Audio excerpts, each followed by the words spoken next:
Rea. Thank you very much, Councillor, and I'm grateful for the opportunity to speak on this proposed legislation, which I, of course, totally and absolutely oppose. The people from Cordell to Carrickiveen and from Brosna to Ballinskelligs in the county that I represent are opposed to this. The publicans, the hard-working publicans who have been denied their right to work, are completely opposed to this, and I will tell you why. This is an attempt by this government to terrorise, demonise, criminalise and put down our hard-working publicans who they have denied the right to work.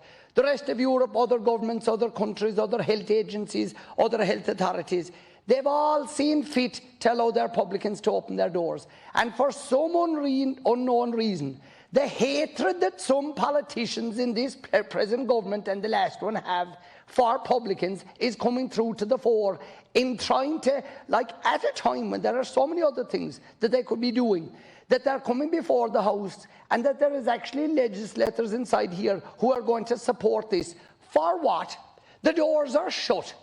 And what are we proposing to do? Figure out how to dream up ways of hurting our publicans before you even allow them to open the doors. They've been pushed around, pulled around and dragged around for so long during this pandemic. You'd swear they were the cause of it.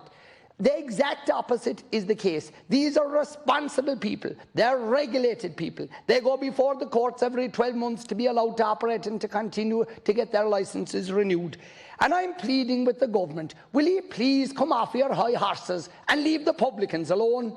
And let them do what they're good at, running good houses. I wished to declare at the beginning an interest in this through a connected person, my brother, who again has ran a good public house for many, many decades. And I hope that him and all the other people will be allowed the opportunity to continue doing what they're good at, giving out drink in a regulated way. I want to highlight to government, in case, Councillor, that they think that this is the only thing they should be doing, and that this is what they're doing now and concentrating on. Is there any hope in the world that they might think about, for instance, our travel agents in Ireland? The people whose businesses are falling down around their ears, they're doing everything they can to try and take care of their customers. Would they think about doing something for them?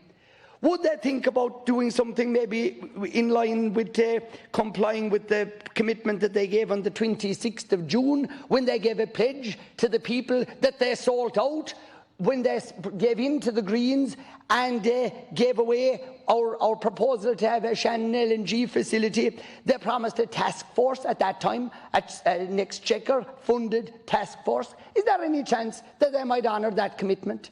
That they might honour that commitment to the people of Kerry and up into Limerick and West Clare, and honour their promise that they gave at that time? But then again, they'll probably break that promise the same as they broke the promise during the election when they said they'd support the LNG, and then they dropped it immediately when the Greens wanted them to drop it.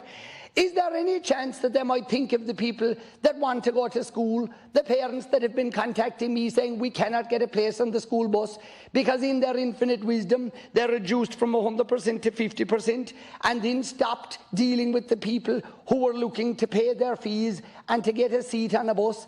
And it's not the fault, and I want to compliment the people in our sections in school transport in County Kerry who have always done an excellent job, and our bus inspectors who have always done an excellent job, and our bus drivers who have always done an excellent job. But the department and the government, the people who decided to, at the last minute, after leaving months and months go by, to cut it to 50% and then leave the parents and the students high and dry on the side of the road with no drive to school. Would they ever start thinking about things like that? Before they go bringing legislation through the House here, to come back to the point of while we're debating this, would they ever think of the hard-working members of An Garda Síochána, the people in management of An Garda Síochána, who will tell you readily that they have enough to be doing, that they don't need legislators coming in here dreaming up airy-fairy ways of penalising publicans and then expecting the Gardaí to go out and implement it? They have enough to be doing as it is at present, and they are doing their level best. And I'm speaking for the Gardaí in County Kerry, who have always represented us and done their job in an excellent and hard-working fashion, and I commend each and every one of them. But God knows they have enough to be doing without legislators coming in here for a couple of days and going to pass this legislation, which is fundamentally wrong, because it's attacking a sector of society that have worked so genuinely hard and who are taxpayers, who are revenue collectors.